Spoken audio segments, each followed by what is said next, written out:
তুমি কি জানো একটা ছোট্ট ইঁদুর আর একটা অনেক বিগ ঈগল, কোনটা কি অক্ষর দিয়ে শুরু?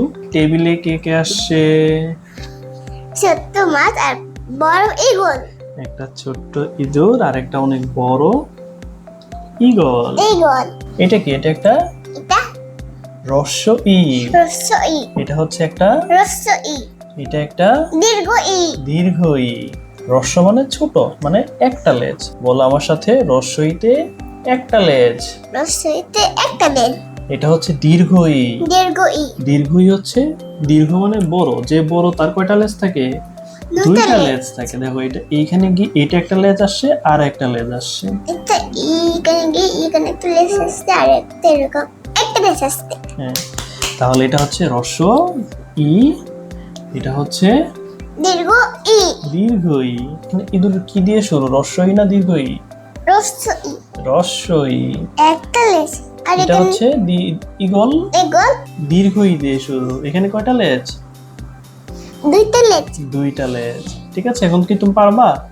তাহলে বলো তো এখান থেকে হ্রস্ব ই কোনটা, দীর্ঘ ই কোনটা? হ্রস্ব ই। দীর্ঘ ই। দীর্ঘ ই। দীর্ঘ ই। গুড। আচ্ছা, তাহলে এখানে দেখো, এখানে একটা বাক্য আছে ইঁদুর দিয়ে। ইঁদুর হচ্ছে ছোট্ট একটি প্রাণী। এখানে এই বাক্যটাতে হ্রস্ব ই কোনটা খুঁজে বের করি তো, চলো। হ্যাঁ, এই যে হ্রস্ব ই। আচ্ছা, এটা হচ্ছে কি? ঈগল। ঈগল। ঈগল আকাশে অনেক উঁচুতে ওড়ে। তাহলে এখান থেকে এই বাক্যটাতে দীর্ঘ ই কোথায় খুঁজে বের করি তো? এই যে এটা একটা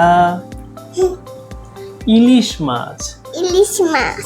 ইলিশ মাছ হ্রস্ব ই দিয়ে শুরু না দীর্ঘ ই দিয়ে শুরু বলো তো? হ্রস্ব ই দিয়ে শুরু। হ্রস্ব ই দিয়ে শুরু। গুড। বলো তো হ্রস্ব ই কোনটা, হ্রস্ব এটা। দীর্ঘ ই? হ্রস্ব ই। হ্রস্ব ই। দীর্ঘ ই। দীর্ঘ ই। দীর্ঘ ই। হ্রস্ব ই। গুড, অনেক ফান। দেখি তুমি হ্রস্ব ই লিখতে পারো কিনা।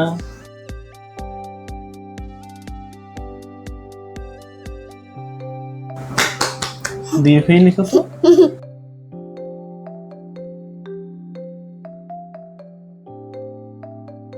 তা এরকম দাগ দিব হুম, আর একটা এখান থেকে শুরু করো, এখান থেকে। আচ্ছা, করো। এরকম দিব, হুম। তারপর এরকম, তারপর এরকম, হুম, তারপর তারপর এরকম দিয়ে এরকম, মাশাআল্লাহ। এটা দীর্ঘ ই লিখো তো।